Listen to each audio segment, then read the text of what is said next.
Today we're going to talk about solving absolute value equations. A reminder, when we were in class, we did that exploration about what does the absolute value mean, and it's all about distance from some center if it's a basic form like this. So a reminder that if it's x plus 1, the center is actually -1, and the solutions of x are all of those values of x that are 3 units away from -1. So visually, if I look at -1 on the number line right here, I want to travel positive 3 units to 2. That's 3 units, 1, 2, 3. And then I can also go in the negative direction 3 units. And I have -4. So -4 is a solution. -4 plus 1 is -3, and the absolute value of -3 is +3. And 2 is a solution because if x is 2, 2 plus 1 is 3, and the absolute value of 3 is also +3.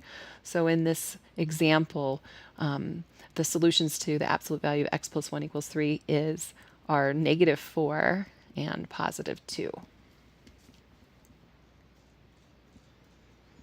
In the next examples, we're going to be solving different absolute value equations and making sure we write our answer in set notation. So here we have the most basic absolute value equation. It's just saying what are the solutions to x? What are the values of x that the absolute value of those numbers are positive for? Well, the absolute value of +4 is certainly +4. Or the absolute value of -4 is +4. So if we want to think about this, the center would be at 0 since x is not, nothing's being added or subtracted from x. So the center's at 0. Well, what are 4 units away from 0? 4 and -4.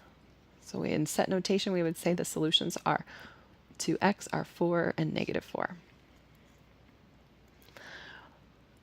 This problem also has a center at 0, but it's saying what has a distance of -1.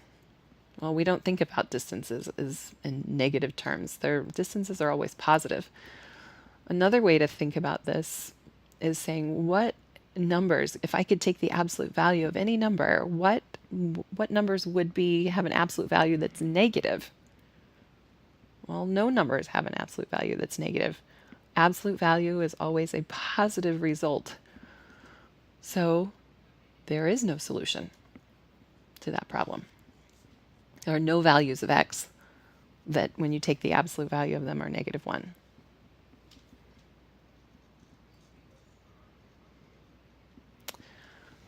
Here we are. Here we see that problem that we started with up at the top on the number line. Same thing. So now I'm going to show you how the steps to solving that algebraically without thinking about the number line. So a reminder that when we think about the absolute value, we think, okay, I can go in a positive direction 3, or, and we need to have this word or here because there are 2 possible solutions, or I could go in the -3 direction. In both of these equations, we're going to subtract 1 from both sides. And there's that or again. Or I can subtract 1 from -3 and get -4. So the solutions, again,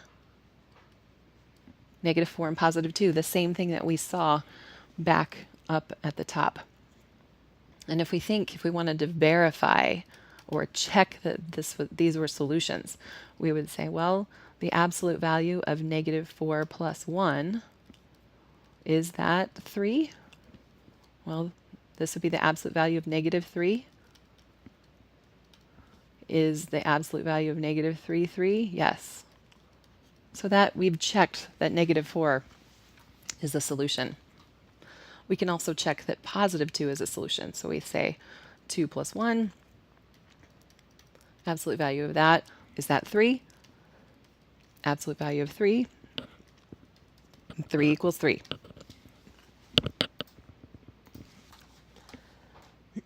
Okay, let's clear this out. make room for solving the next equation.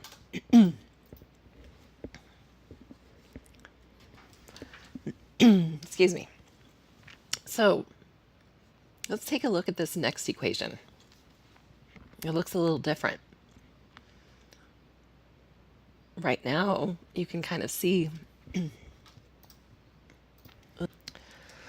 looking at this equation, we can see that not only do we have the absolute value of 2x minus 5, but it's also being subtracted by 6.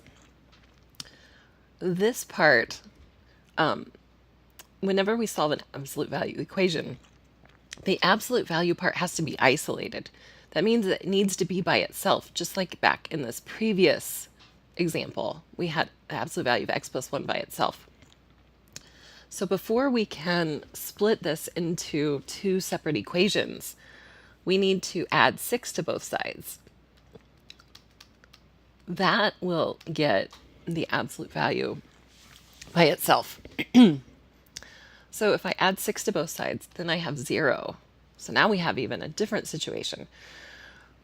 We haven't seen this up to this point before. So now we're looking at a unique situation when we have 0, the what has an absolute value of 0? Well, just 0. We can't have a negative 0, so we don't need to split this into two separate equations. It's just one equation. And here I can add 5 to both sides and divide by 2. So the solution is only 5 over 2. So there is this is an example of an absolute value equation that only has one solution. Oftentimes they have 2. And we saw in an example above that there was one that didn't have any. Okay, our last example, we do have the absolute value bars, the absolute value component isolated. There's nothing being added or multiplied. So we can right now split this into 4 minus 5x over 6 is equal to positive 3, or 4 minus 5x over 6 is equal to negative 3. Since this whole expression on the top is being divided by 6, I want to multiply both sides by 6 in order to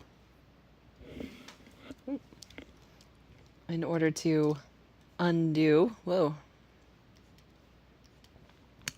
that divide by 6. So now I'm left with 4 minus 5x is equal to 18. Subtract 4 from both sides, I get that, and divide by negative 5. So that will be negative 14/5. Likewise, on the right side, or the right equation, I'm going to also multiply both sides by 6. And you'll notice that the steps are very similar in all of these. The one exception is you're starting out with a negative, so that will change the values. If I subtract 4 from negative 18, I have negative 22. Divide both sides by negative 5. Negative divided by negative is positive, so we end up with positive 22/5. And the solution set is negative 14/5 and 22/5.